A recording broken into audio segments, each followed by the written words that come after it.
Welcome to The Peel. I'm your host, Turner Novak, founder of Banana Capital. Today's guest is Rahul Vohra.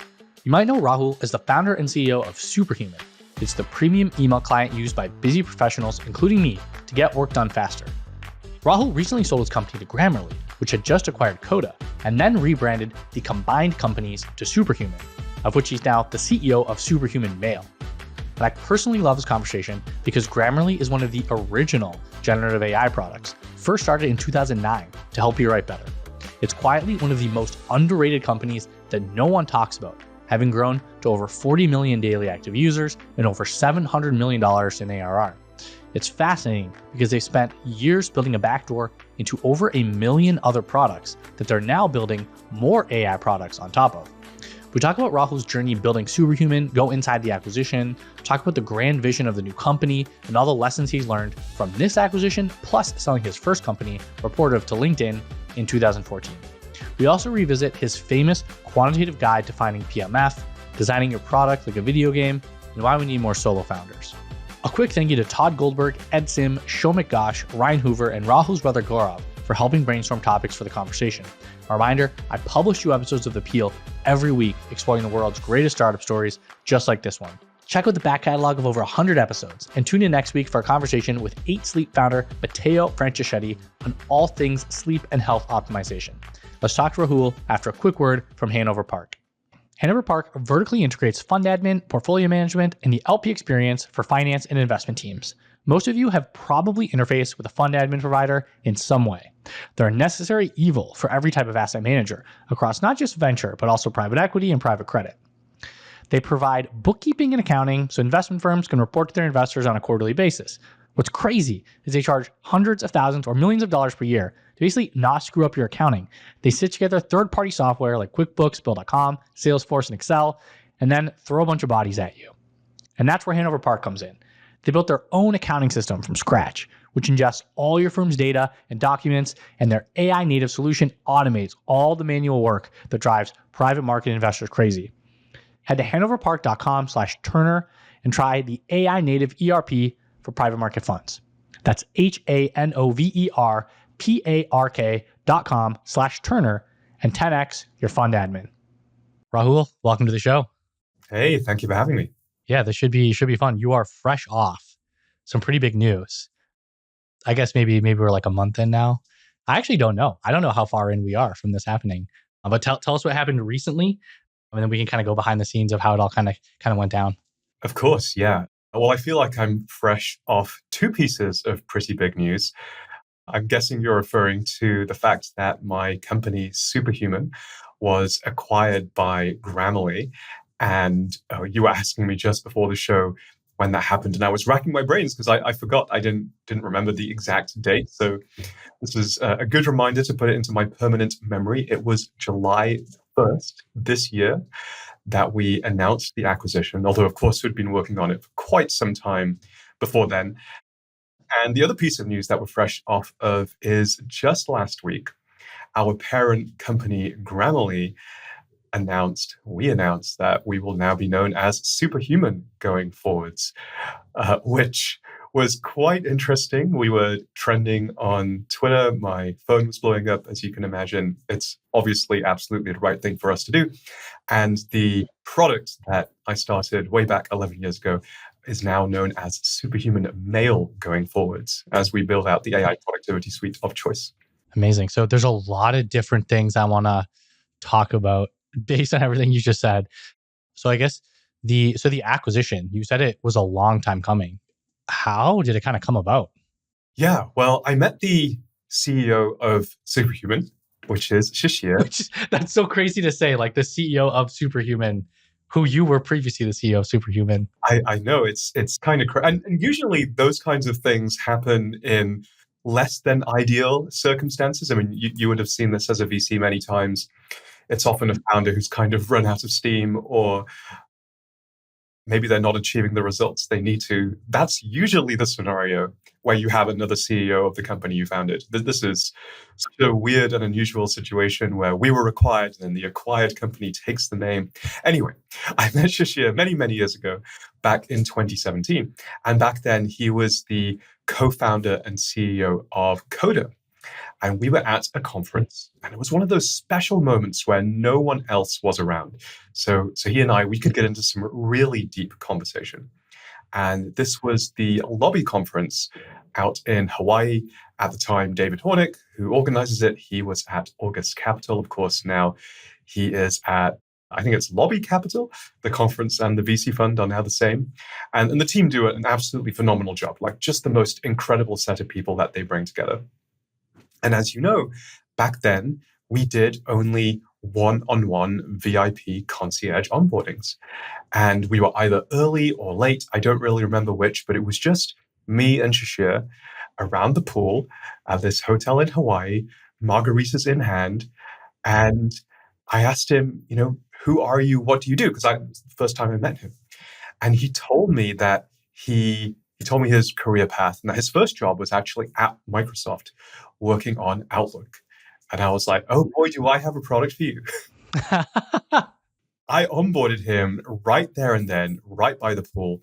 And as those who've done onboardings with us know, one of the very last steps that we do is we ask you to close Gmail.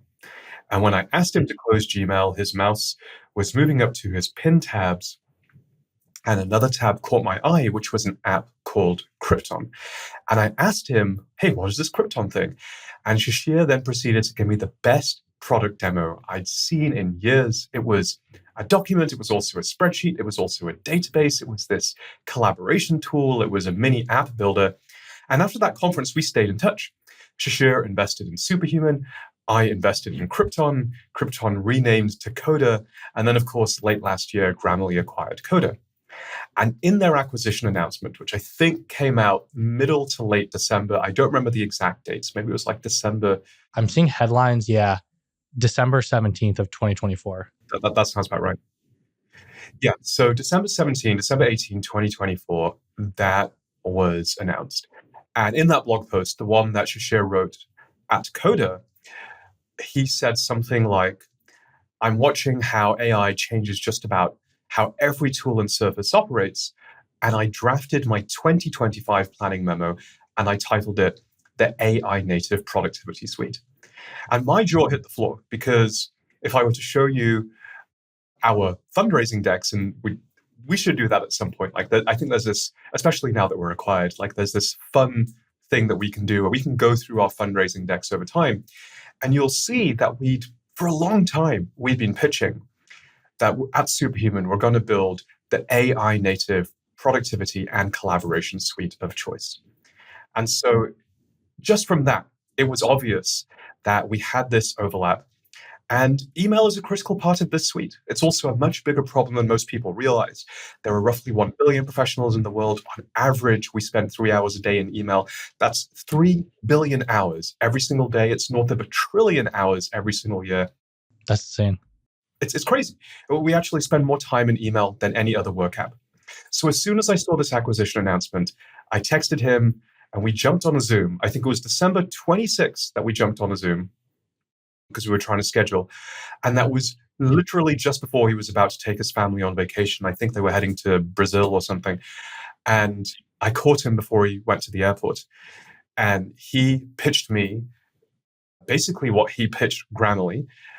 And apparently there was this all hands, and he shared his vision with Grammarly. He then shared that deck with me, and then I pitched my deck to him. And it became pretty obvious pretty quickly that we shared the same vision, which is to build AI native productivity suite of choice. We immediately agreed we should at least have the conversation. It was kind of funny because he was like, okay, yes, we've announced this acquisition, but here's the problem. I'm technically not CEO until January 10th. And even then, I will just have become CEO. I'm obviously not going to start buying companies immediately. Yeah, the first day we're doing a massive acquisition. Exactly.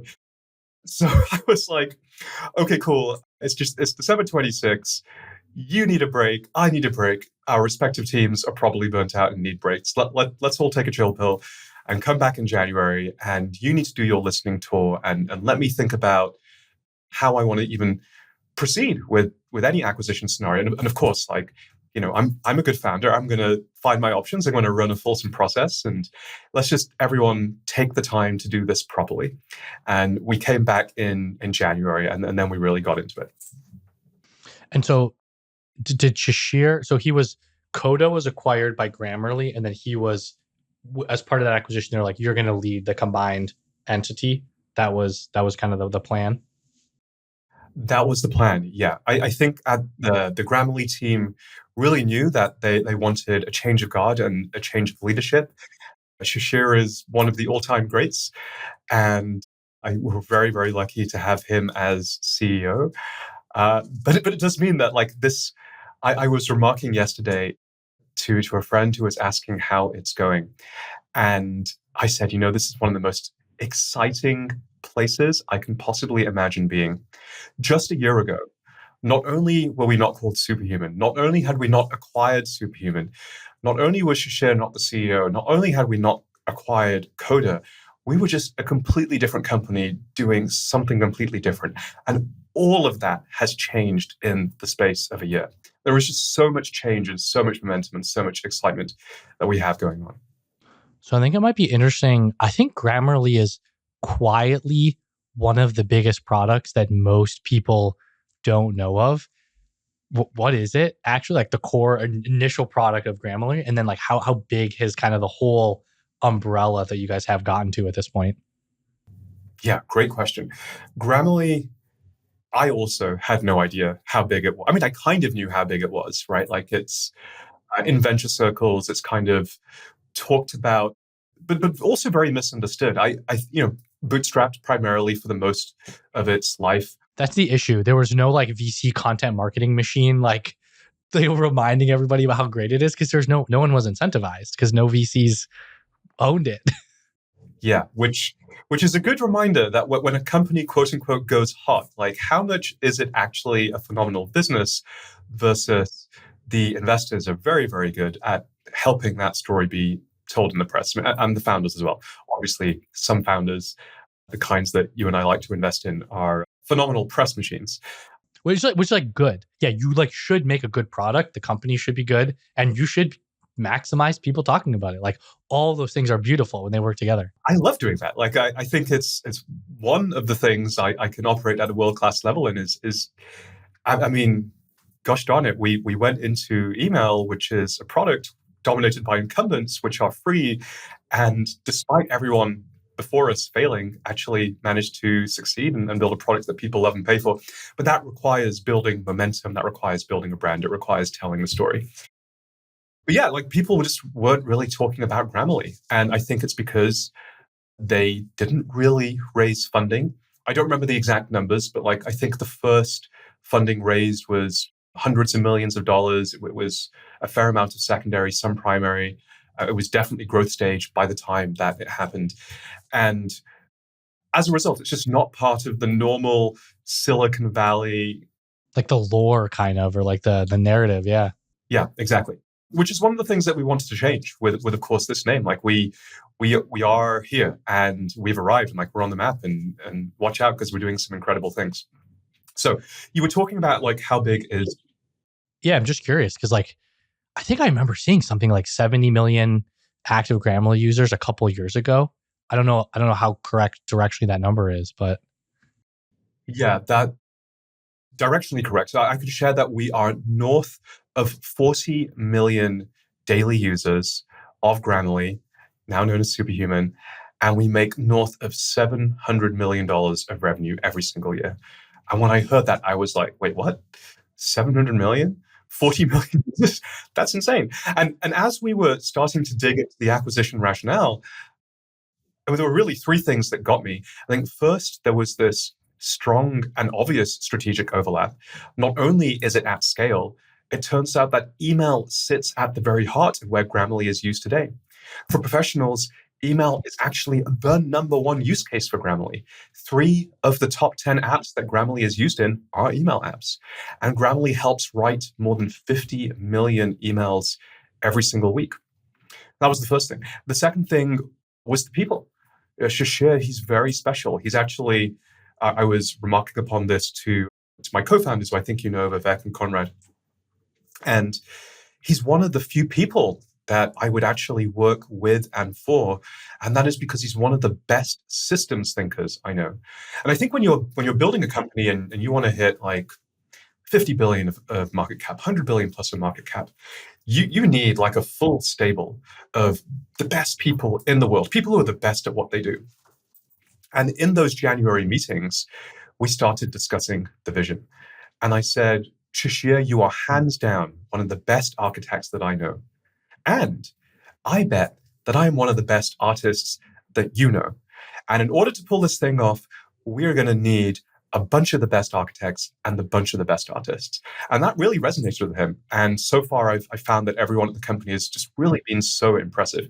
I mean, you've seen the rebrand. I don't know if you've been to the website or seen the new identity, but like the quality of this thing is incredible. Like it is one of the best pieces of identity work that I've ever seen. And then, of course, to your point, it was about the upside, that we have north of 40 million daily users. We make more than $700 million of revenue a year. And this is a set of people. Think about the people who use Grammarly. They've already demonstrated that they are into productivity, that they want tools to make themselves better at what they do.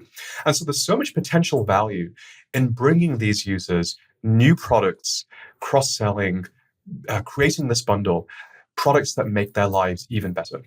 So there's $700 million of revenue. Is it as simple as 40 million people that pay X amount per month or year to get the core Grammarly? I think it was kind of like spell checking and then like autocomplete and like layering in completion generative AI into the kind of like the keyboard. I think it was a Chrome extension or something, if I'm remembering right. I don't know if I explained this right, because you're probably way more familiar with it than I am, but. Yeah, so the original Grammarly product can be used as a Chrome extension. It can also be used as a native app that I think we confusingly internally refer to as Llama. And I was like, what, like Facebook Llama? No, not Facebook Llama. Okay. It's like a native app that also annotates your screen. And yes, to your point, the core product that Grammarly grew up with is spelling and grammar correction. You know what's really interesting is if you go back 10, 15 years ago, that was AI. Like that was actually one of the best examples of AI at massive scale, was advanced grammar correction. And it's interesting how these goalposts change. And now, of course, what AI is it's still partially that, of course, especially for if you're maybe English as a second language, or it's really, really high stakes communication. And we can, compared to those early days, we can now deliver really interesting and complex insights on what you're writing based on data about who you are and where you work and the kind of people that you're writing to. So I think it is still considered AI, but it's just so interesting how the goalposts shift. So yeah, that is the core and the bulk of that revenue. It's primarily a free experience. It is a freemium model for that core business line. And so there's a smaller set of people than the 40 million that pay for Grammarly. And of the overall set of revenue, there's now a fairly substantial part of that is Superhuman Mail. And then also another big chunk that is, of course, Coda. Interesting. Okay. And you mentioned that you learned a bunch of lessons on systems thinking from Shashir, or he is one of the best systems thinkers. Can you just kind of explain maybe what you've learned that, might be surprising to people or helpful for people? As founders, we have these grand visions. We have these master plans. We talk about things in terms of Act 1 and Act 2 and Act 3. And at Superhuman, independently, of course, we had an Act 1, Act 2, and Act 3. We wouldn't have reached scale or been able to raise money unless we did. And it was extremely and incredibly compelling. And that was the stuff that I was sharing with Shashir, and he was sharing his version of that with me when we were doing our founder dating, so to speak. And I think one of the most palpable things for me, and one of the most exciting and compelling things for me about the acquisition, is as an independent company, you have to do these things in succession. You have to do, okay, Act 1, we're going to build the most productive email app ever made. We think we can easily get this to $100 million of plus ARR. By itself, it's going to be worth billions of dollars. Why? Well, there's 1 billion people in the world who spend on average 3 hours a day on email. Just 300,000 people paying you $30 a month is $100 million of ARR plus. So that's really not a question of if, it's a question of when and how can we accelerate that. And that then leads us to Act 2, which is XYZ, which leads us to Act 3, which is this whole ecosystem of applications and agents. It's the AI native productivity suite of choice. And as an independent company, you have to do these things in sequence. You do Act 1, and then you do Act 2, and then you do Act 3. And if you're lucky, you get to do some things along the way. But at the same time, there's so much competition. And I mean, the AI space changes literally every week. The amazing thing at, I have this hyphenated name, Grammarly-now-Superhuman, GNS. The amazing thing at GNS is that we can legitimately and are actually pursuing these acts in parallel, right? We are pursuing Act 1 at the same time as Act 2, at the same time as the various components of Act 3, at the same time as the agent platform that underlies this whole thing. And when I say systems thinking, I mean the courage and the conviction and the wherewithal and actually the brilliance to sort of zoom out and say, all right, this is the big picture. This is all what we're doing. And marshalling then on top of that, the capital and the resources and the energy really to go after it in a fulsome fashion. It's rare, like it's not common. It is, I think part of the reason it's not common is it's a set of instincts that are actually unhelpful for most founding situations. You don't necessarily want you don't look as a seed founder, Series A founder, like to be thinking, like if your instinct is build all the things at the same time and we're going to have this, we'll figure out the strategic pathway to do that, you can very easily trip up in product market fit.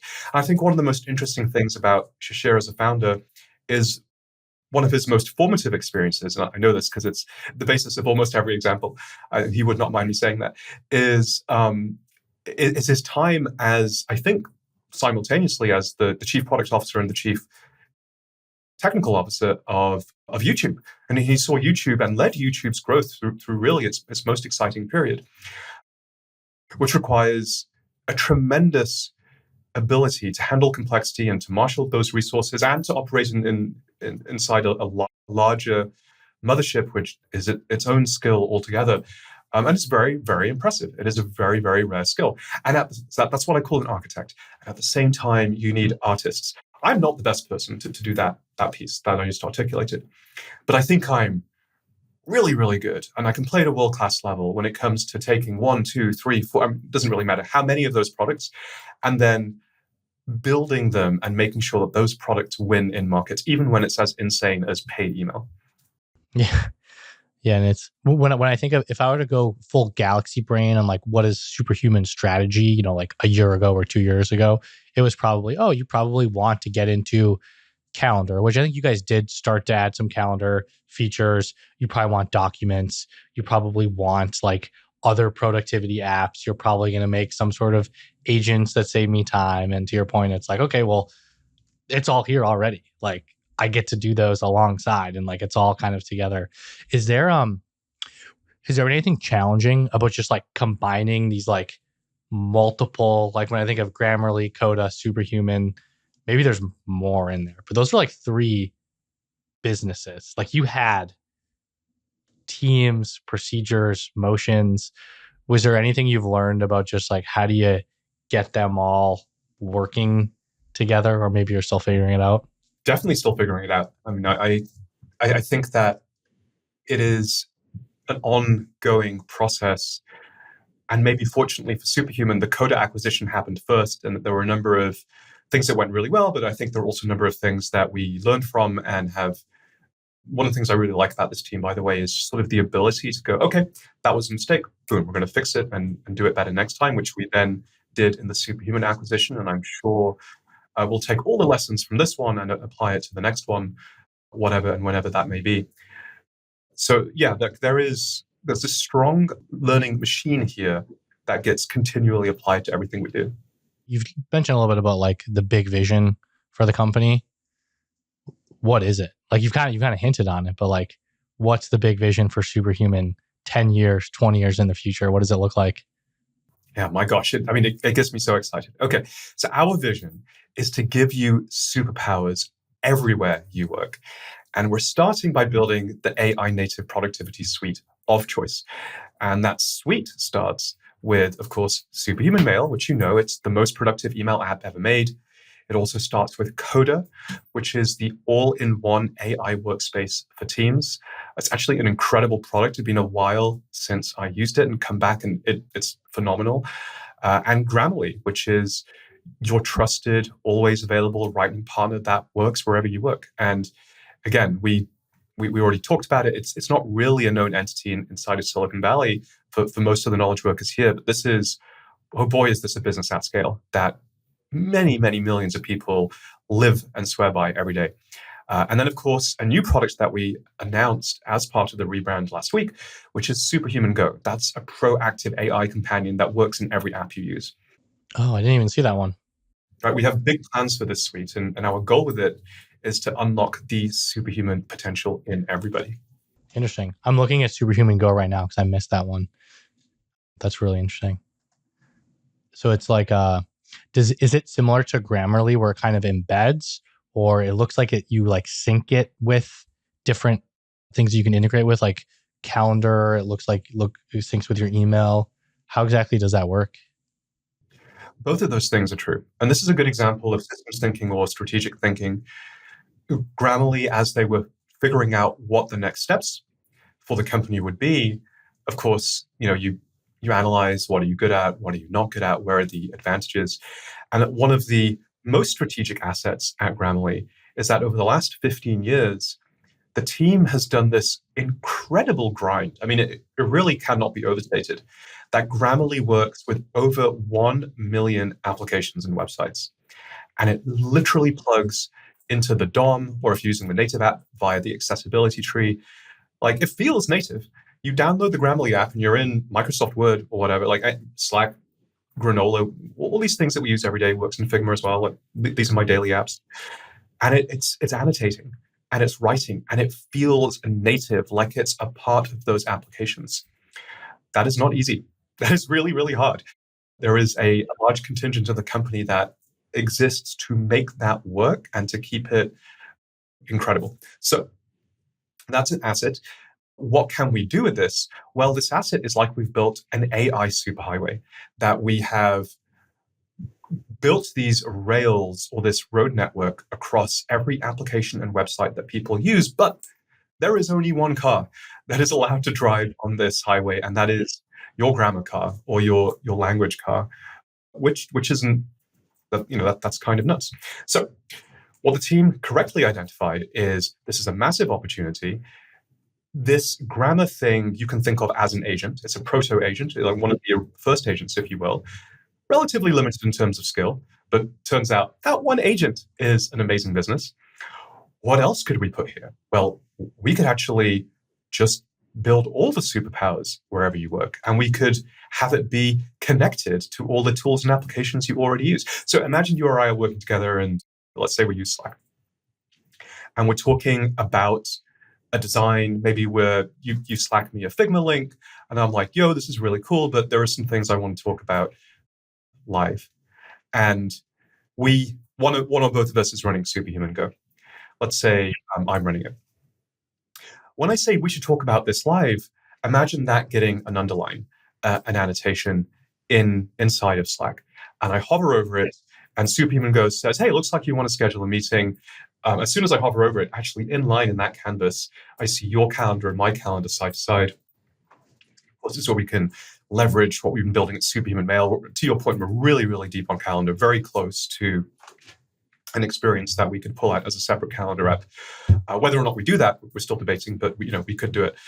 And you can then click, and without me leaving Slack, without me breaking flow, without me losing concentration, without me losing focus, I can create a calendar event for you and me. And because Superhuman Go is connected and it can read the screen and it knows what's going on in our apps, it's not just an empty calendar invite. It can pre-populate it with the Figma link that we were discussing and maybe even a summary of the conversation that you and I were having. That's a very, very simple example. But you can imagine these types of assistance that Superhuman Go gives you becoming increasingly more powerful. And the core strategic advantage here is it's ubiquitous. It works everywhere you work. It's proactive. It works without you having to remember to use it, or without you having to know how to prompt AI, which is two big friction points. That's a barrier, yeah. Huge barriers, both of them actually. There's a really interesting study by MIT, I think, that looked at the efficacy of people using mainstream LLMs like ChatGPT and Claude and so on. And they found that if you look at the efficacy of the results, more than half the efficacy is as a result of how well you are able to prompt the AI, not the differences between ChatGPT and Claude. In other words, half the battle is knowing how to prompt it. This may sound obvious, and then the other half of the battle is just remembering to go there. And so if we can fix those problems, that's a really big deal. And then the third advantage is it's connected. One of the really cool things about the Coda acquisition is we say it's the all-in-one AI workspace. It's actually the most connected AI team workspace that exists today. I think it's integrated with more than 800 different applications and websites. The volume of transactions is the wrong word, automations. The volume of automations that happen through Coda is actually comparable even to Zapier. Like, it's really, really high. So a lot of these rails already exist. And so this is a smart application of strategic advantage. Okay, we've built this AI superhighway that we could put any agent in. We've built in this one product. We've built this ecosystem of connections in this other product. What we can now build is proactive AI that works wherever you work, that knows what you know, knows what your team knows. And it's really just a kind of UI that people haven't experienced yet. Yeah, it sounds like you sort of like the Grammarly has got this almost like back door into like every keyboard, and you can create some automation experiences using AI any place someone would type to interact with a computer. Like, is that just a super fair way to like really succinctly summarize it? Definitely fewer words than what I used. Yeah, yours was way more like elegant, like, mine was like the most simple, like that's the soundbite, I guess. But yes, I think we would say it's AI that works wherever you work, that you don't have to remember to use, and which knows what you know. So then, like, because I feel like with Superhuman, people have always loved the product. Like, that's just something I would never identify somebody who says, "Oh, I love my email provider," but I have probably paid Superhuman 4 figures. Thank you. Yeah, you're welcome. Actually, probably not 4 figures. I guess if it's 30 a month. I had an employee though who used it, so I may have paid you over 4 figures. And people love the product. I mean, I think we can maybe talk a little bit about this right afterwards. People just talked about it all the time because they loved using it. How do you think about making an AI product now that people love? Like, are there certain things that you're kind of thinking about? Is just like, I've got this good hit rate in Superhuman. Like, how do I keep it going in this new almost like interface that people are using? Yeah, in many ways, it has not changed from making a product that people love prior to AI. Of course, the skills change and the pace of innovation has changed for sure. What made a good, beautiful UI had not really evolved for a very long time. And we have some credit, I think, to take for changing the way the industry has done certain things. We popularized Command K. We were the first venture-backed app at scale to sort of really bring it to knowledge workers, and then it made its way into Slack and almost every other tool. Figma has it. Command K was just like you tap Command K and like search, and you just like, it's like you can get anything you want, right? Yeah. Not search in the sense of searching the content of the app, but the idea is, look, we all want our tools to be visual and minimal, but somehow at the same time easy to use. We want to avoid enshittification, if you know what I mean by that, like the crap that tends to develop over time. But at the same time, we as a company and as product leaders, we need to expand our markets, right? If we started by selling to founders and CEOs, possibly one of the most niche markets you could have come up with. And yeah, venture-backed founders and investors. Yeah. There's maybe a few thousand people, a market of a few thousand for this company. Which, by the way, I think is a great strategy. I love it when founders are like, yeah, my initial market is a few thousand people, because it lets you solve very, very tightly for their needs and then expand from there. Anyway, we have to keep on expanding. And as you expand, you need to add features. You need to push the product in lots of different directions. How do you keep it visually minimal? And part of our answer to that was Command K. What if whenever you needed to do anything, you just hit Command K, type in a few characters of the thing you're trying to do, and it's a fuzzy logic match. You can even get the characters in the wrong order, and we had a lot of fun building that. And it gives you the commands. And not only does it give you the commands, it shows you the shortcut for next time, so you don't even have to hit Command K. And people just fell in love with it. And of course, now it is considered table stakes in productivity software of choice. And I say of choice because not everyone has implemented it, but if you're a discerning user, then it's the kind of thing that you're going to look for.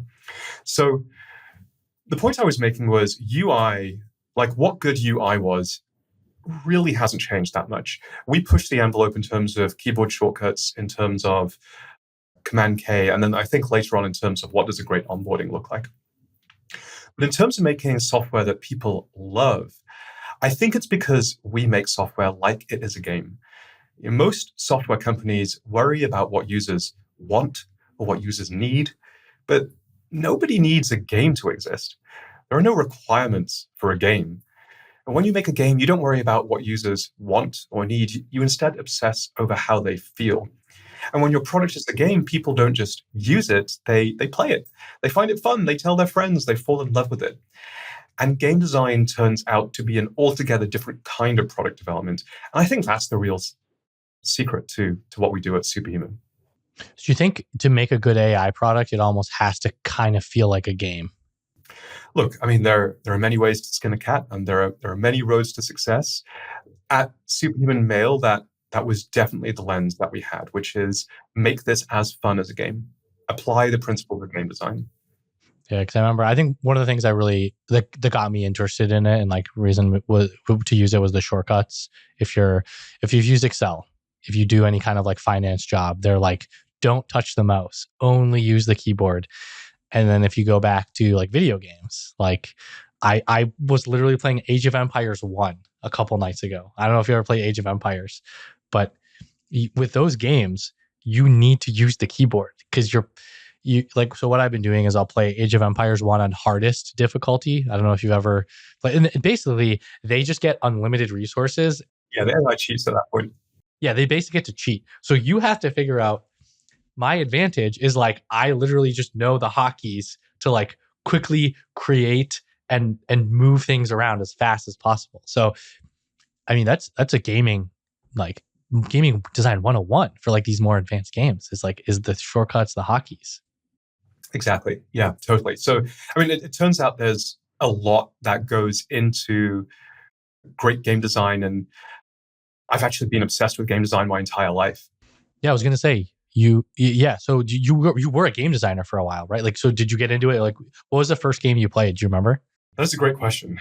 But one of my first experiences as a game designer, I was 6 or 7 years old, and my parents were doctors when they were working, and I remember waiting for my dad to come home, and I would have sketched out a little mini maze or a dungeon on paper.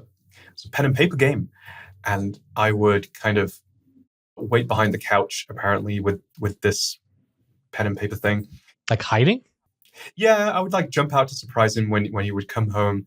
And it's obviously not a surprise, because if that happens every day, it's not surprising. Yeah, to you, as a 6-year-old, you're I bet he forgets. He doesn't know. I bet he forgets, because, boy, I forget everything day to day. So anyway, I did that. And then once I had his attention, I'd be like, cool, okay, we're going to play a game. And I just drew this maze, and I just drew this dungeon, and, he would humor me. But that was my earliest memory of creating a game that someone else would then play. And so really early on, I fell in love with this idea of creating fun gaming experiences for other people. before I was a founder, I actually worked as a game designer. I worked at Jagex, which, fun fact, most people, I bet no one listening to this will know this, but stands for Java Graphical Extensions, because back then, online games used to be built in Java. And at the time, we built the world's largest online free, massively multiplayer role-playing game, and folks will remember that because it was called Runescape.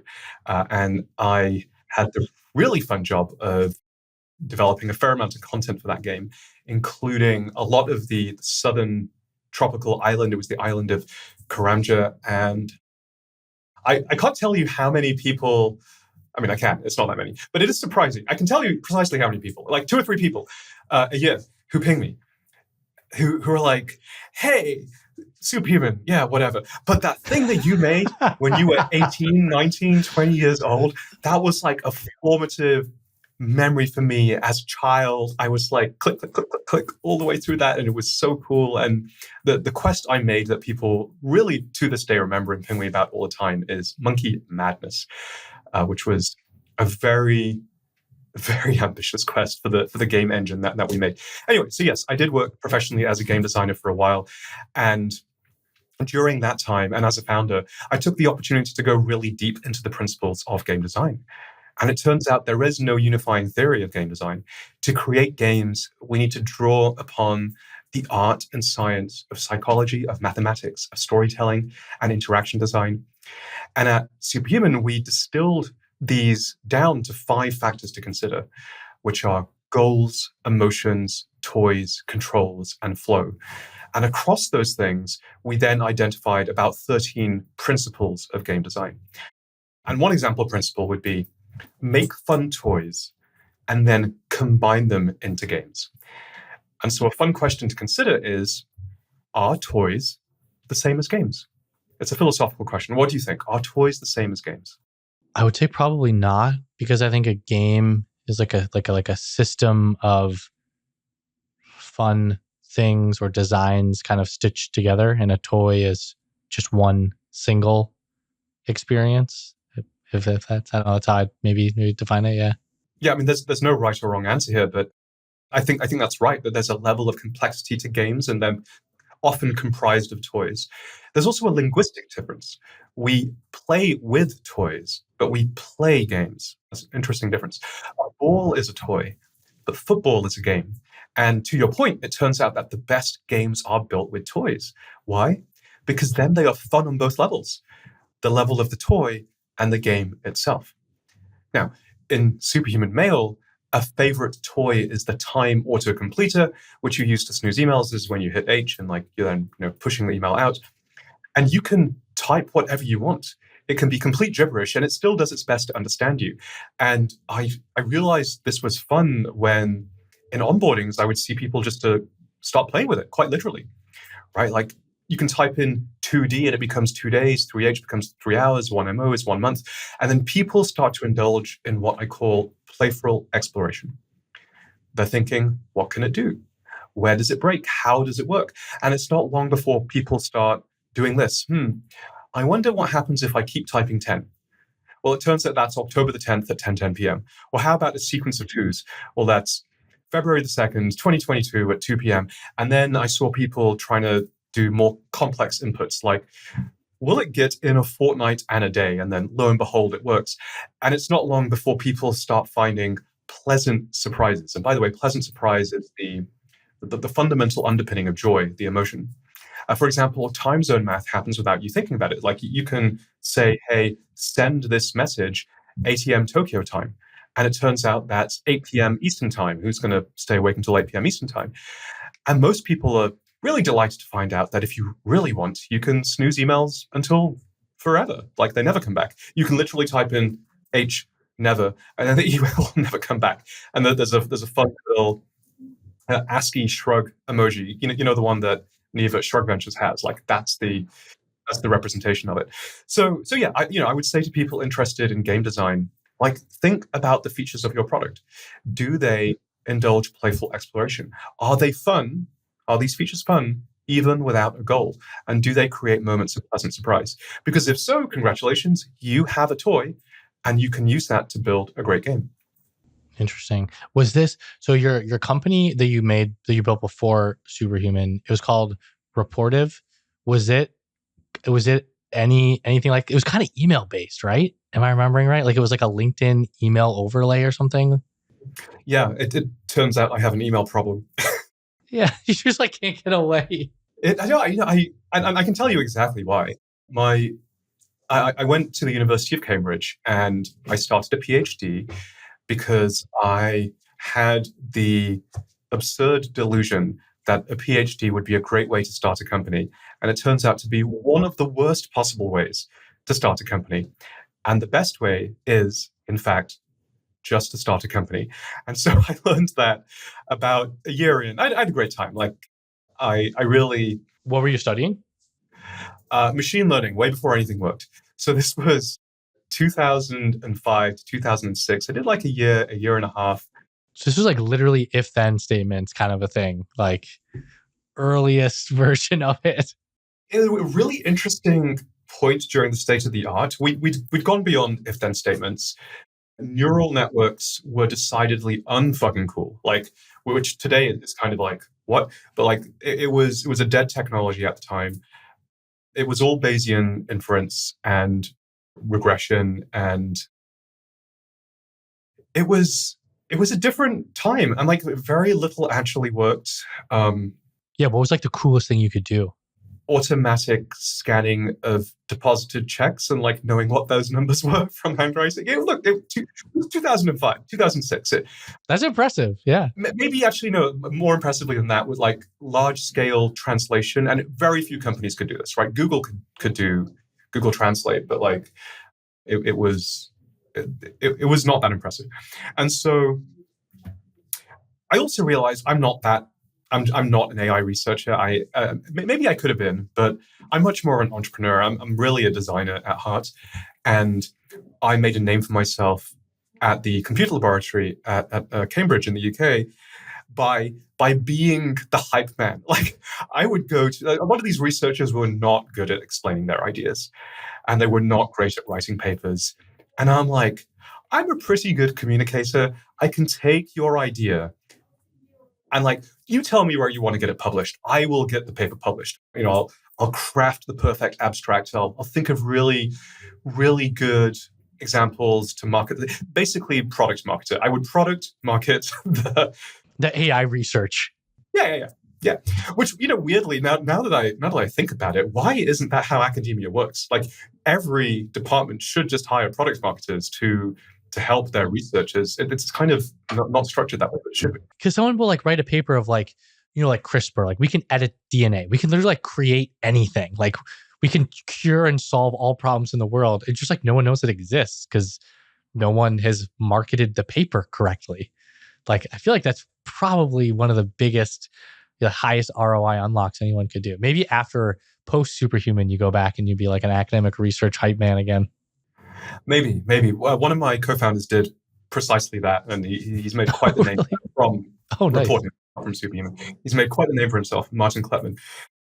Well, what do I know? That was 2 decades ago. For all I know, this is exactly what they do.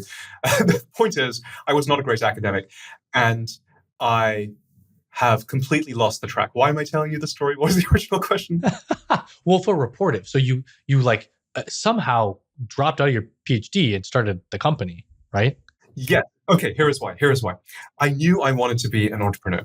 And I was like, okay, I'm not going to be an academic. How do I be an entrepreneur? I networked my way into the part of the University of Cambridge that helps staff and students create companies. This thing is called Cambridge University Entrepreneurs. We would literally give money to teams to go and we would like first money in, right? Pre-seed, and corporation money. And not huge checks, like in the region, £25,000, so call it $30,000, $40,000, $50,000 at the time. So it was a kind of a dead organization. It's student run, it's volunteer, it's entirely grant based. We would come to people like you and like beg and be like, hey, Mr. VC, can you please give us some cash so we can give it to the founders and to the staff. And like most student-run organizations, it was in a complete shambles. Like the previous guy did a terrible job running this. Most people are doing it for resume points. They end up going to work for Goldman Sachs or McKinsey. No one really cares, right? And I did not want to work for a consultancy or a bank. And for me, I really, really cared. I was like, no, this is my life. I am going to be an entrepreneur. I am going to be a founder. And so I whipped this organization into shape. And I started fundraising. No one had ever taught me to fundraise before. I was 21 probably. And this is the hardest kind of fundraising. Founders sometimes complain about fundraising, but let me tell you, founders, we get it easy because you're selling equity. I was selling good vibes.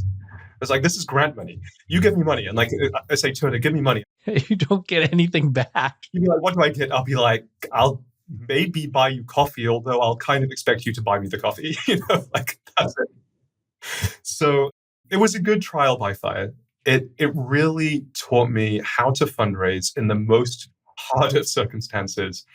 And it also taught me, some of the finer points of BD and like, how do you build relationships? How do you maintain a massive network?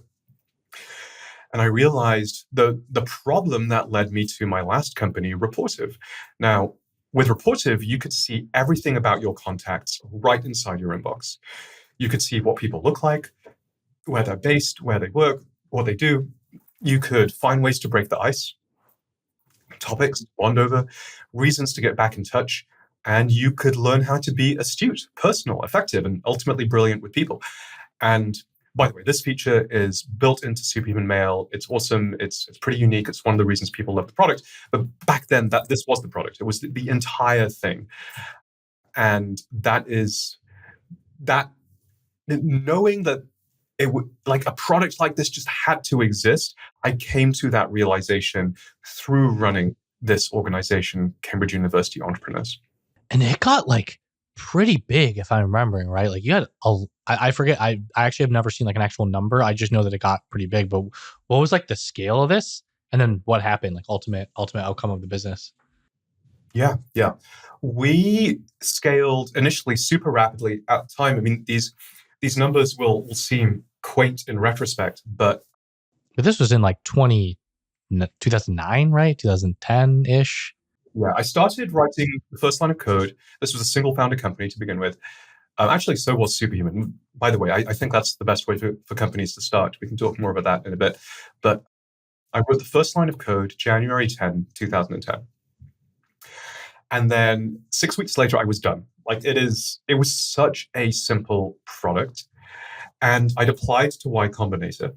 Now, if you've applied to Y Combinator, you would know this, that one of the fields is, please give us the link to your demo if you have one, so we can play with it. Actually, I don't know if they still have that, but they did at the time. And I didn't want to create any unnecessary friction, so just, password unprotected, I applied to Y Combinator and I put in the link. And it was a Friday, I think like 2 p.m., 3 p.m. Turner, what do we do in the UK a Friday at 2 p.m.? Go get a beer. We went and got a beer. So yeah. Was I right? Yeah, of course, absolutely, like 100%. So cycled from the office where I was squatting to the local pub, which was called the Golden Hind, and I had a pint of beer. We were just hanging out with a bunch of other founders, and we were chit chatting. And then my phone, 2009. You did have a phone. I was going to say, I did have your phone. Okay. So this is like barely iPhone was like just kind of out. Yeah. But yeah, I had an iPhone 3GS, I think. I think so. And I had a phone and great industrial design, by the way. Like it starts buzzing. And I'm like, notifications are coming in for this app, Nezumi. Nezumi was an app for Heroku. And I was like, what the heck is going on here? And it's like, sign up.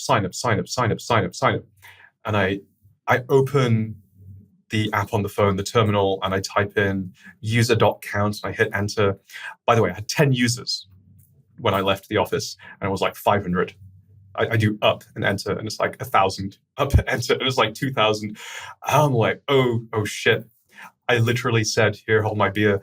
And I cycle back to the office. And it turns out that this good friend of mine, Peter, had shared the link, leaked the link with the Next Web.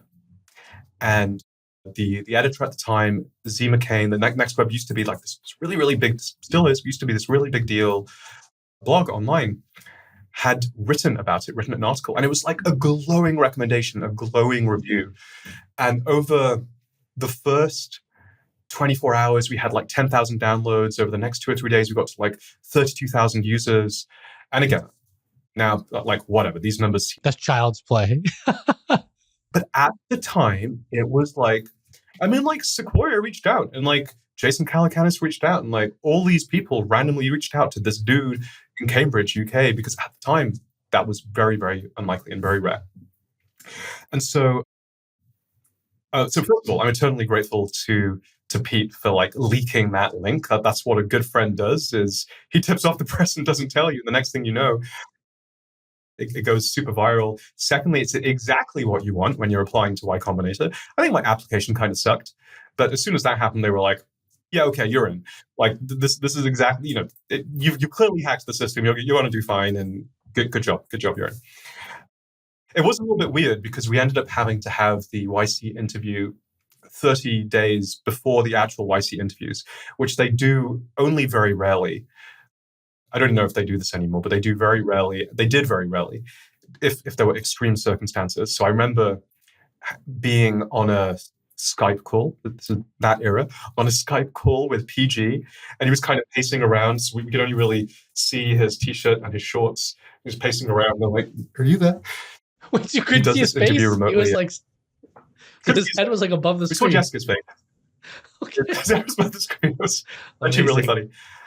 He just got an interview, and we get in, and he said afterwards, that was risky because the acceptance rate for those interviews was apparently way lower than the normal course of interview.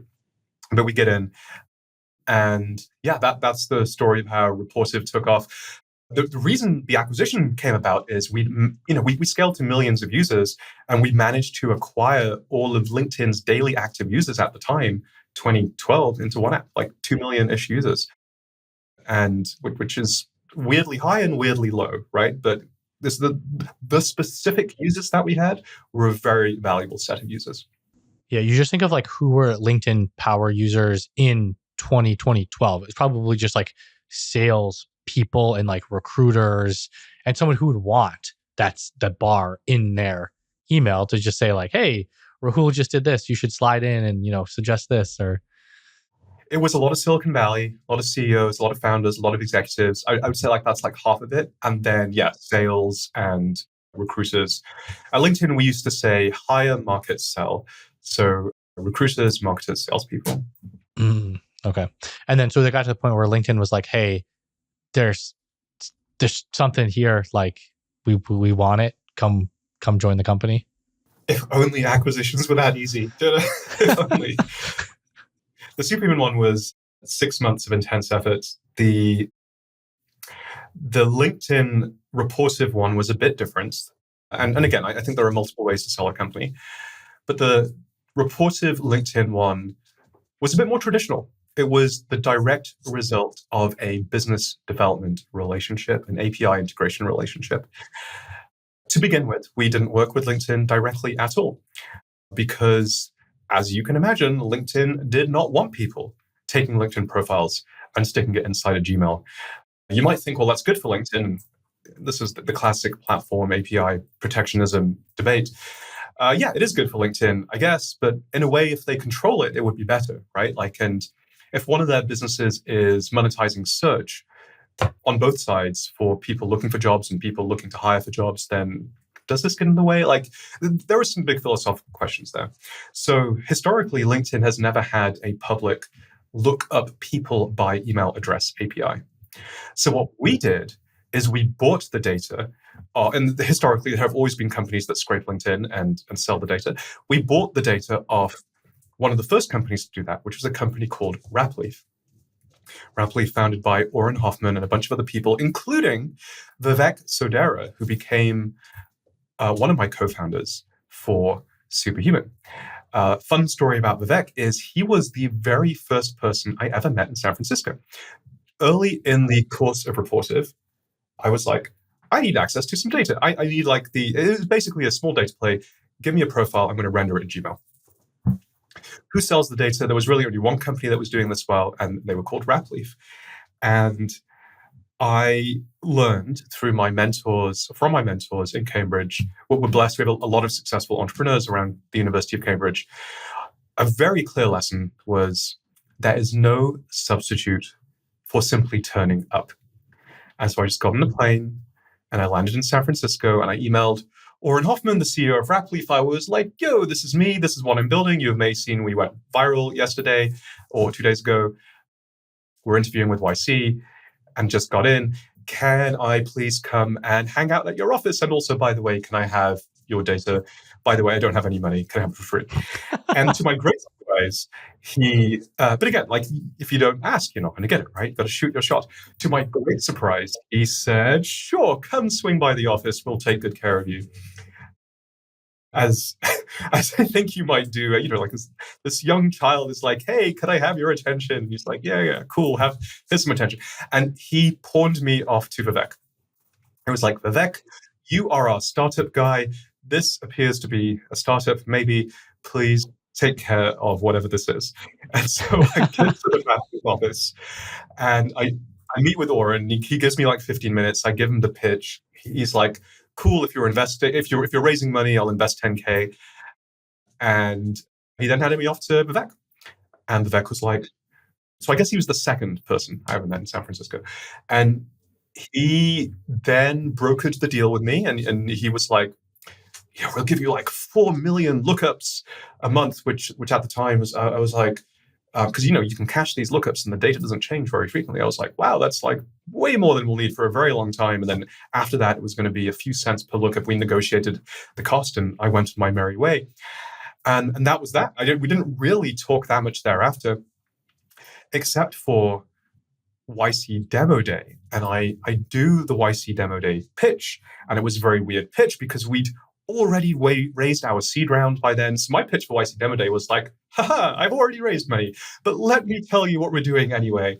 And if you'd like to stay in touch with the Series A, then let's talk. The person who came up to me after that YC Demo Day is a person we both know, Emily Choi, who has this massive role at Coinbase now, right? And at the time, she was running corp dev for LinkedIn. And she said, hey, this is really cool. This is really interesting. Would you be down to come hang out at LinkedIn and speak to, I think our head of product at the time, who was Adam Nash, who runs Daffy right now. Great product executive, great angel investor. Really great guy all around. He was like, she was like, yeah, can you come hang out with Adam? So I was like, hey, I don't have anything to lose. Sure, I'll come hang out at LinkedIn. Why not? So I hang out with Adam, and he's super lovely. He's like, hey, listen, so Rapleaf is stealing our data. Oh, no. Your product is really, really great. And we just really don't. He was trying to find the words without saying, you got to stop doing what you're doing. But we're going to. And he basically said without saying, we're going to sue the hell out of Rapleaf. They're going to die. They're going to go on. He didn't say that literally, but that was the intimation. What was that? This behavior is not okay, but we like your use case. And I was like, negotiating on the fly here, like a light bulb went off. I was like, oh, this is it. This is my one shot. I either this meeting honestly probably makes or breaks the company. And I figured out the right set of things to say. I don't remember exactly what it was because it was in an adrenaline blur where I pitched him what we were building. I pitched him where we were trying to go. I was trying to be as friendly and as polite and as collaborative as possible. And he was like, you seem like a good guy. And you seem like you have really, this I remember verbatim, you have really great product instincts. Let's work together. I'll give you the API, but don't fuck it up. And I was like, okay, all right. I promise I won't. We leave and then, he connects me to the API team and we get access to this API, which, by the way, I think at peak, 21 companies ever had. And then the other companies were real companies, like Dialpad as the telephony solution and a bunch of other CRM type things. And then randomly, Rapportive because of this one meeting. And with this API, we could give LinkedIn an email address and they would give us a profile and we'd put that profile in the right-hand side of Gmail. It was all in the name of like giving more information to people and like making it more useful, right? Yes. So we ended up like that advantage became such a huge advantage. So like Rapportive, like Superhuman, like any company to get traction, like that gets traction, attracted a silly number of imitators. I mean, I think there were like 5 or 6 companies that tried to build Rapportive and were like, yeah, we can build this better than you can. The thing is, they just never, ever had the data because we were the chosen company by LinkedIn, that they were only going to give it to one startup because I guess they wanted to limit their exposure. They trusted me as a founder. We treated their data with super high integrity and like we always protected it. By the way, people would try and scrape it via us.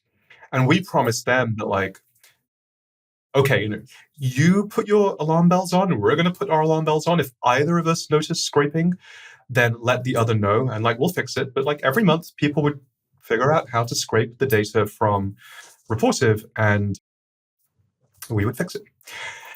So this is a classic BD situation. We now have a very privileged integration partnership with LinkedIn. And of course, as part of that, we would meet with the corporate development team every 3 to 6 months. And of course, what's happening is 2 things. A, they want to make sure you're not abusing 3 things. You're not abusing the API. B, you're not headed in a direction that's going to be competitive and that you're still like within the parameters of what the API is designed for. And C, because of course they're talking about this. I didn't quite realize it at the time, but this is clearly important enough to them that they want to see it exist, but not quite important enough that they want to resource it internally.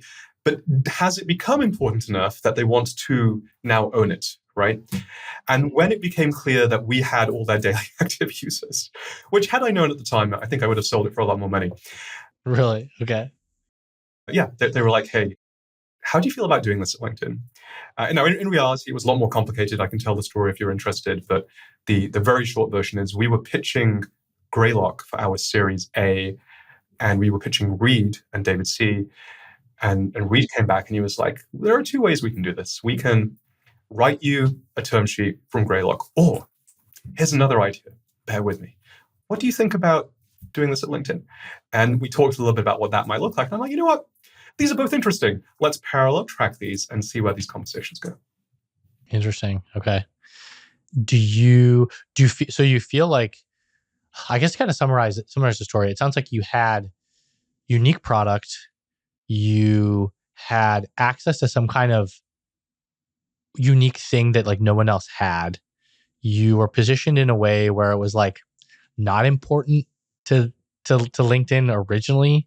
Like they just were kind of like, yeah, whatever, we don't want to build this. Like we'll work with this 21-year-old kid and whatever. But it became so well performing that they're like, maybe we do kind of want this. And then you kind of hit a point where you did have almost like multiple bidders in a way, to the point where you maybe had a little bit of leverage, even though you didn't even know maybe the true leverage you might have actually had with how many people were actually using it. Yeah, sort of. So initial momentum, like we built a product that people love based on Rapleaf data. And it took 6 weeks to build, started going viral. Boom. Every investor in the Valley is contacting me. I then leveraged that to get into YC. I then leveraged YC to close a funding round, actually ahead of demo day, which was unusual at the time. We were the first party round that YC ever saw. PG wrote his essay, well, specifically high resolution funding, I think is the name of the essay. He wrote that after we did what we did, kind of in response to the pattern that we had. We then leveraged YC Demo Day to get a meeting with LinkedIn. We then leveraged the meeting with LinkedIn and their desire to put that aspect of Rapleaf out of business to get the direct API. We then just kept building good product and kept growing. We then leveraged, and then to your point, it performed well. We sort of attracted most of their daily active users into one platform. And I think just as they were growing, that they were just post-IPO, they were starting to figure out what application services do they want to own. Email is this perennially strategic thing. It became strategic for a lot of companies at the end of last year as well. That's how I knew it was one of the right times to sell Superhuman. And so it became perennially strategic in 2012 when we sold Rapportive. We ended up getting offers from LinkedIn, from Twitter, from Salesforce, I believe. And each with different theses, right? Like with LinkedIn, we're going to put LinkedIn profiles in Gmail and Outlook. And with Twitter, it's going to, we used to show tweets before Elon killed the API. Oh, yeah, you did. Yeah, I remember that. Yeah. And with Salesforce, it's the obvious use case of like, what if you could see and update your CRM right from your email like that? That'd be awesome. Yeah. Yeah, it exists. We've done it for Salesforce, HubSpot, and Pipedrive. So very obvious reason. And then we spoke with Google as well. Very obvious reasons for all these companies to own Rapportive. And we ran a process which was insane and crazy. I ended up going to hospital. LinkedIn signed a term sheet. They ended up walking away from a signed term sheet. All kinds of drama. Wait, so hospital? How'd you end up in the hospital? I was working so hard and living so badly I think I was 20, 25 at the time, maybe. I just not taking care of myself, that like I burned out mentally and physically. And that happened in the middle of our Series C fundraise and in and around the acquisition process. But I will tell you this. Let's see, I'm trying to summarize this. So I was hospitalized for about a week. Long story short, I ended up, we had an office for Rapportive, 588 Brandon, I think it is, across from Tres Agave, the Mexican place. And I was walking to the McDonald's that used to be near 4th and King.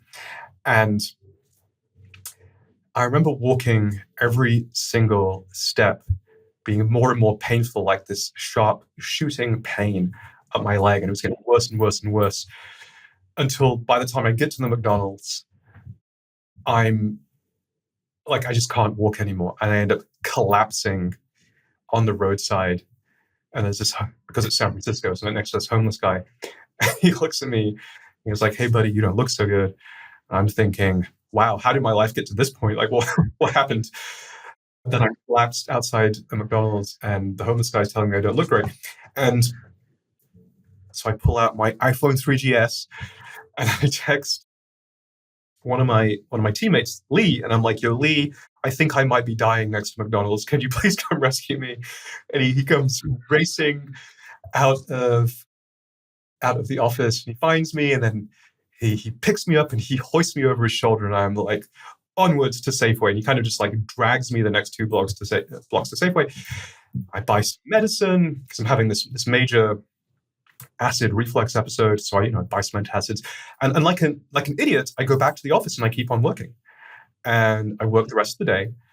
And I wake up again at 3 o'clock in the morning with this major, intense abdominal pain, like really, really bad, lower left abdominal pain. And by the way, if anyone's ever feeling that, you should be worried. This may be appendicitis. Like that is a go to the hospital situation, right? So I call my dad, who is a doctor. And he was like, "This may be appendicitis. You should go to the hospital." So we're new to the US. Me and my 2 co-founders, we're all British. I didn't know how any of this works. I'm like, do I even have insurance? I think I have insurance. I wake up my co-founders, like, we need to go to the hospital. We could barely afford an Uber. Like taking an Uber was considered extreme for us. We would always take public transport, but we splurged for an Uber. We get to St. Francis Memorial Hospital, and I remember the nurse interrogating me. She was like, "Okay, so can you describe your day?" And I was like, "Well, like, what do you do?" I'm like, "Well, I'm a founder." She's like, "How's it going?" And I'm like, "Oh yeah, it's fine. We're crushing it." Remember that time when everyone was Gary Vaynerchuk crushing it? We were definitely crushing it. And she was like, "No, really?" And I'm like, "Well, honestly, it's pretty stressful." And she like ticks something on her clipboard. And she was like, "Do you do any exercise?" And I was like, "I think I exercised sometime when I was like 15. She was like, "What do you eat like, do you have a good diet? And I was like, well, for lunch, I have a bagel and a brownie. And then as a team, we go out for dinner every night. And she was like, you have a bagel and a brownie every lunch? And I was like, yeah, I've had that for the last 2 years. And she was like, okay, so what do you have for dinner? It was like, we'll have a pizza or a burger, or we'll go to 21st Amendment, we'll have some beers. And she sighed and like, tick. And then she had another question that I don't remember. And she said, okay, so here's the thing. You have a hiatal hernia. So it's a hernia right here, right? Amongst other things that are probably going wrong. And that is irreparable, short of surgery, which actually doesn't really work. And that explains the acid reflux. We don't really know what's going on with the rest of you, but your insides are basically way older than your outsides. And you need to stop living like this, or you will die quickly. And I know that might be harsh to hear, but like that is just the truth. I mean, you're going to die if you don't. You need to hear that. Like, yeah, I know. But like, and I now say this, I have given this story so many times to younger founders, and sadly to not so younger founders. I know people doing this in their 30s as well. I'm honestly, I'm a little worried about this whole 996 thing, because you know what? If it works out, freaking great. Cool. You make $100 million and you sail off into the sunset, and that's good for you. But if it doesn't, you might die early. You might get a hiatal hernia. Like, you might have these irreparable life problems.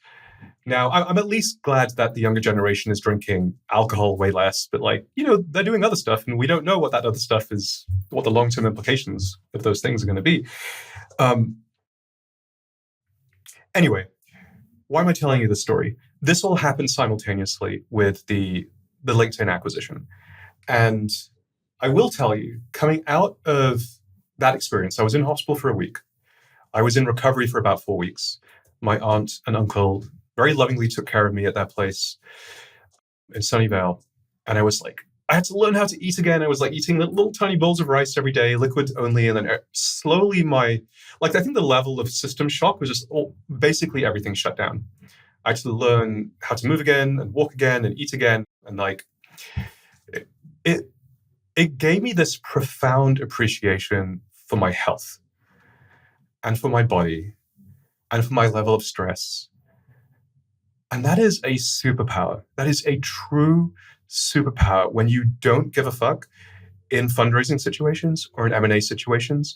Because just a few months before, when the Series A investors were mistreating me, or which they did, not Greylock, but the other firms, or when the potential acquirers were mistreating me, which they did, I used to get really wound up about it, right? I used to get super stressed about it. It like felt existential. It felt like I was, my entire life was at stake here.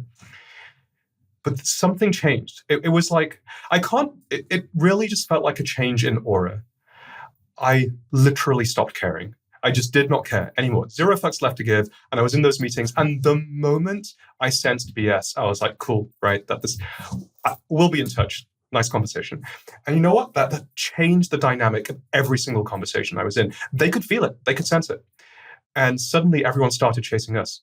It is weird how much aura plays a part in fundraising and M&A, but it does. So you almost died, and almost dying completely just changed your just like mindset and your perception, to the point where you just like didn't give a shit about the material work, like immaterial material things, like, oh, what term sheet do we get, whatever. Just like, I almost died. Like, I don't give a shit, whatever you can throw at me. Like, I've seen the worst of this. I've seen, yeah, exactly. I was reminded what actually mattered.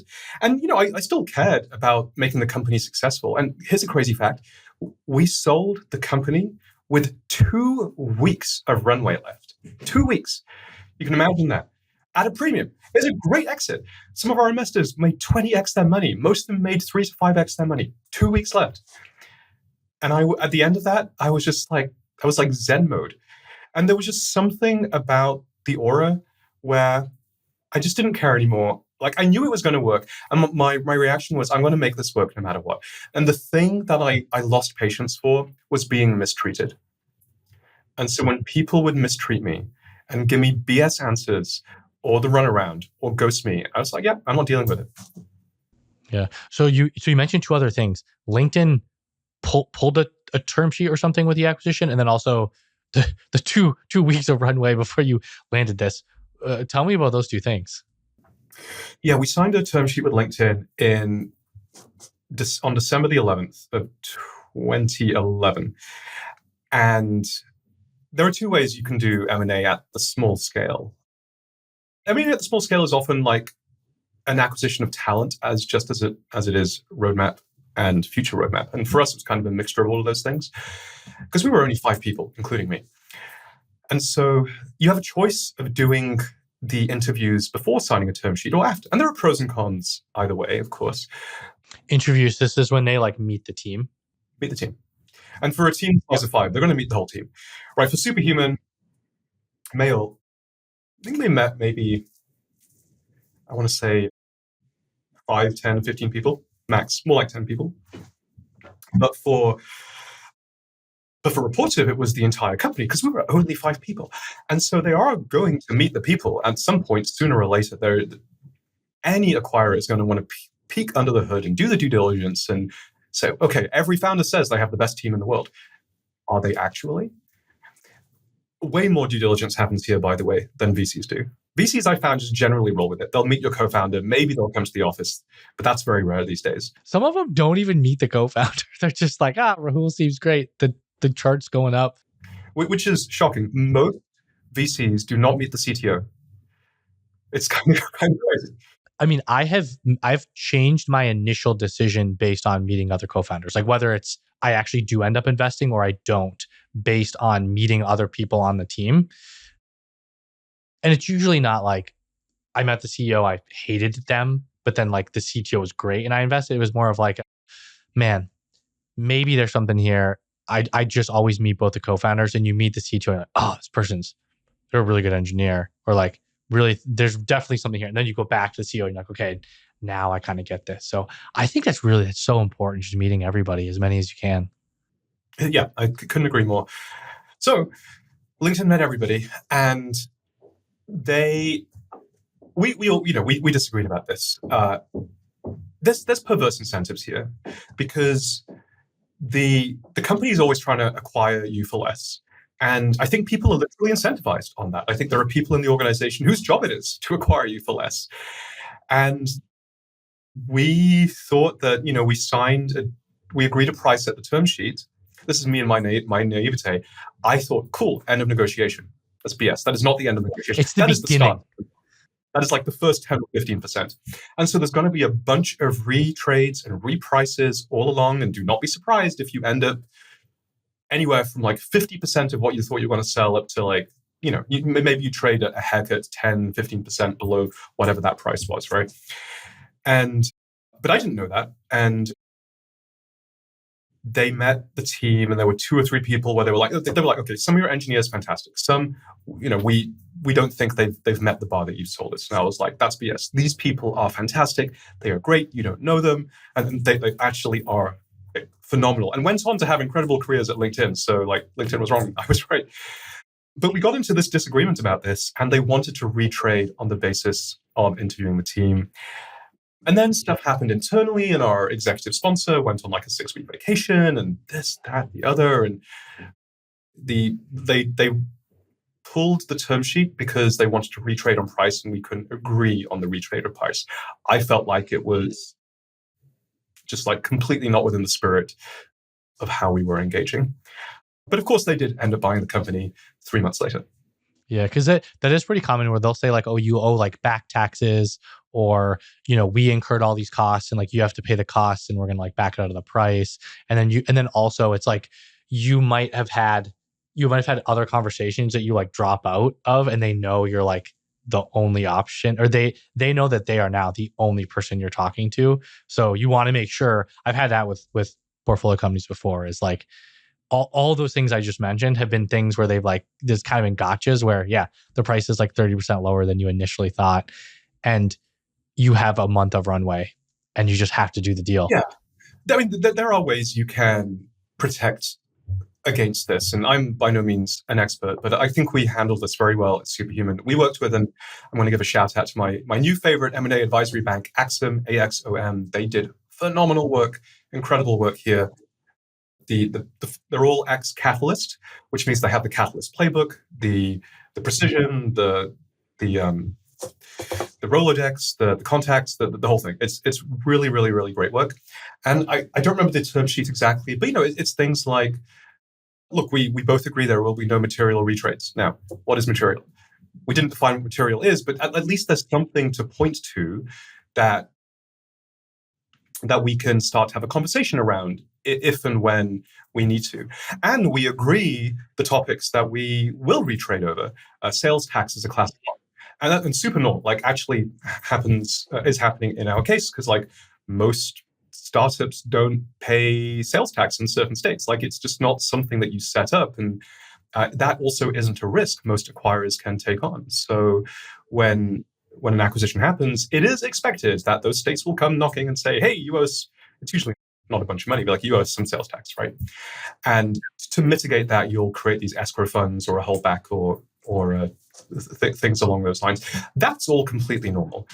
But you know what? 26-year-old me did not appreciate the extent of the retrade that LinkedIn wanted to do. Yep. And I actually have to give a shout out for, speaking of sales tax, one of the sponsors of the show, Numeral, they're probably the best way to figure out your sales tax if you're a founder. Just plug it in, start using it. They'll figure that stuff out for you just as you go. The worst thing you want is to owe 10 grand, 20 grand in a bunch of different states and you just weren't keeping track of it. So they're a good way to get around that. You still have to pay it, but one thing you can do is you can actually, usually your customers will pay it. If you just hey, 4% sales tax on the invoice, you can generally tack it on. You just gotta do it and not, because a year later you can't really go back to your customers and be hey, by the way. So yeah, it's worth getting right. Just thinking through, so when you first started Superhuman, you had kind of alluded to earlier, you did this personal onboarding. Could you just explain what that was? I feel there's a Superhuman onboarding was a thing that people started to do. Can you just explain it and how it worked? Yeah. I've seen a lot of companies, especially in the productivity space, get this wrong. And I no longer believe in the traditional launch. Let's say you've built a new email app or a new task manager or a new calendar app. Now, the surface area for these products is absolutely massive. It's bigger than almost any domain you could think of, which means you also get a massive surface area for bugs, as well as massive variability in how users want to use the product. Most companies would launch their app, and because the demand for these products is so high, you quickly get tens of thousands of users. As we talked about, that's not harder these days. But guess what? Those users will very quickly find thousands of bugs, and any company would very quickly get overwhelmed. And they would simply not be able to fix those issues fast enough. And so those users then become disappointed, they churn out, and they tell everybody about their experience. And that is the very definition of a net detractor. And in my experience, it's significantly better to do what we did, which is onboard customers at a measured pace every week. And that way you have the bandwidth to fix any issues they find. And you can focus on making them especially and particularly happy. So yeah, that's what we did. And you have this sort of quantifiable product market fit framework. Is that, does it fit in with that at all? And then I'm curious, really quick, what is it? And have you made any changes to it over the past couple of years? Because I feel people are probably pretty familiar with it, but maybe have you had any changes in kind of how you think about it? So I think we're talking about the product market fit engine that we built at Superhuman, which I believe is still one of the most shared entrepreneurship posts of all time and on first round reviews. So if you want to find it, search for Superhuman Product Market Fit Engine. It gives you a way to define product market fit. It gives you a metric to measure product market fit, and it gives you a methodology to systematically increase it.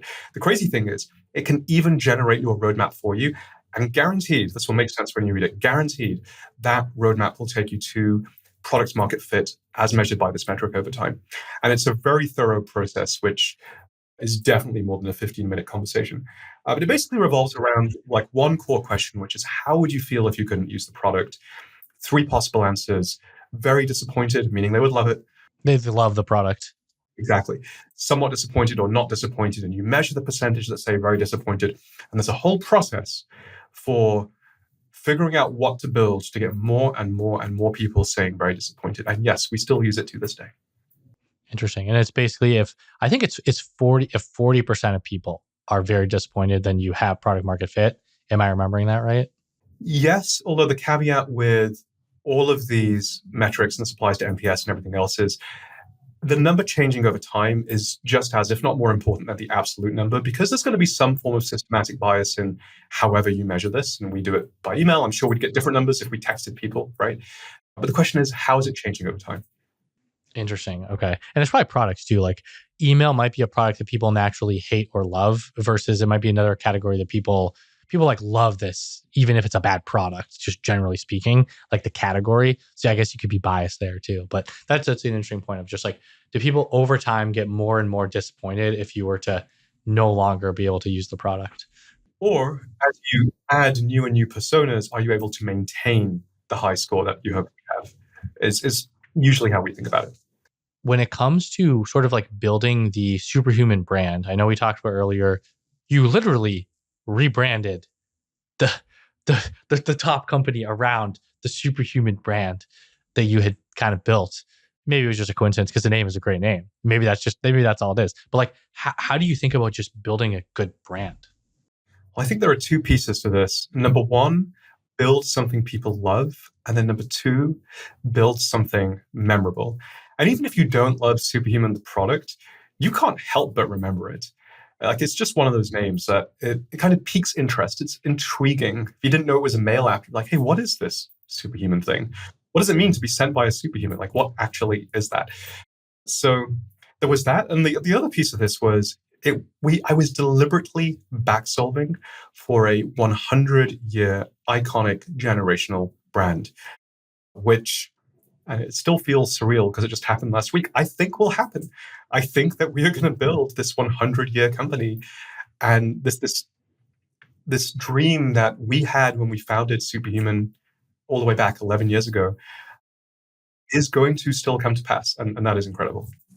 Do you have any like a personal productivity stack? I don't know if it just used all the Superhuman suite of products, but like, what do you think that's kind of unique in terms of like being more productive? I'm assuming you got to have some tricks up your sleeve. I do. And of course, the Superhuman products are amazing, but the spirit of the question isn't that. Outside of the Superhuman products, I am typing so much less than I used to. More than half of my input is now voice. So I use this app, Whisper Flow. It is incredible. I just hold down the function. I just say what I want. They do things where they like screenshot the screen in and around your dictation. So if there's a particularly hard to spell name or like a project code name that's weird or unique, they'll even get that. And I mean, as you can tell, I speak pretty fast. I speak even faster when I'm dictating, and it gets it right. And not only does it save me time, I'm less tired at the end of the day because I haven't been tippy-tap typing all day long. Interesting. Okay. I've heard of people use that. I've never actually tried it. And is that any other tricks that you feel like you do, or is that probably the biggest one? That is the biggest one. Oh, the other one that's huge, but this is just obvious. I constantly have ChatGPT grinding away in pro mode. So, buy the most expensive ChatGPT I can. I think I'm just going to always, like, if they had a $10,000 a month thing, I'd probably buy it. I don't know what it would do, but yeah, hopefully it's good if it's $10,000. Yeah. Well, I hope maybe it replaces an actual human assistant at that point. But I just have it constantly grinding away. I turned 42 3 weeks ago. And so I have very middle-aged dinners. My dinners are like, so peptides, cancer screening, rail, full body MRI, like that's the thing that gets discussed. And like my back is kind of sore and like my knee is like, yeah. Back's been terrible for a long time. And so I'm like, okay, I have to take this stuff seriously now.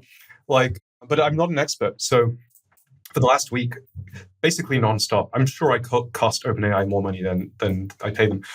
I've had ChatGPT grinding away on coming up with a personalized health plan for me and for my wife that's going to be, like this executive program and then this kind of like peptide protocol over here and like this other protocol over there. And I'm constantly refining and generating the plan.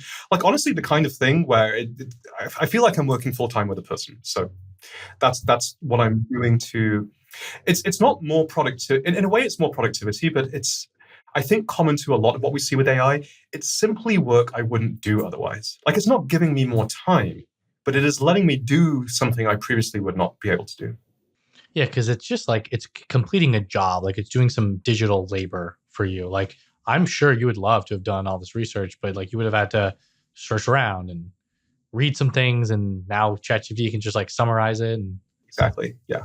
I'm just like, tell me what to do. And I obviously I double check. I mean, this is my health, but yeah, it does a remarkably good job. Yeah. And I know you do a little bit of angel investing too with my friend Todd. What do you guys like investing in? Yeah. So we do a whole bunch.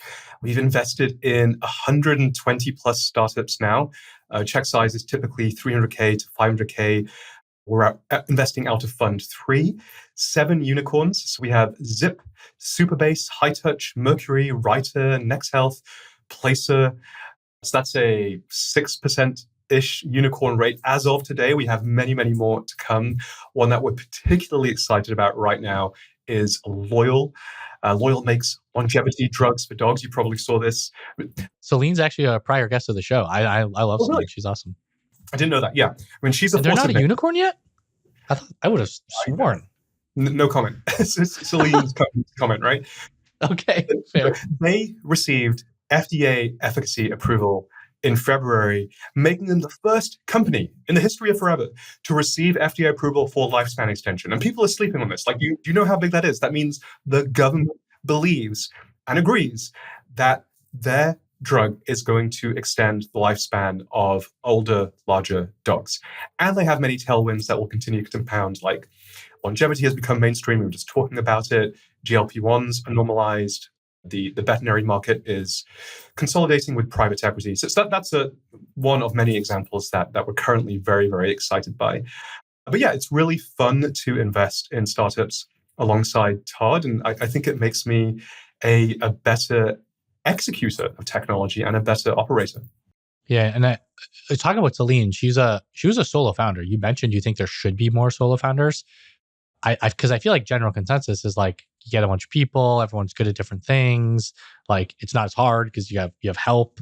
Like why should there be more solo founders? It's a question of timing. I have this thesis that if you double click enough on any co-founding story that you might come up with, it really was every single company a solo founding journey. Like one person had the vast majority of the effort and the wherewithal and the momentum, and usually also often the idea to say, like, yeah, we're going to go do this thing. And they start marshaling the resources. They probably start putting in 12, 13, 14-hour days. And not everyone's doing that to begin with, and nor should they. The other thing I found is, because I've tried to start many companies, 2 have worked. It is very easy when you have a group of co-founders and you don't know what you're doing. You don't have an idea that you're all agreed upon, or you're operating in a bit more of consensus mode. Like, do we all agree that this is the idea? I have never made that work, and I've never seen it successful. What I've seen to be successful and what I've experienced is me, like the guy at the start saying, this is the idea. And like, I'm going to will this thing into existence. And it may sound crazy, but here I go.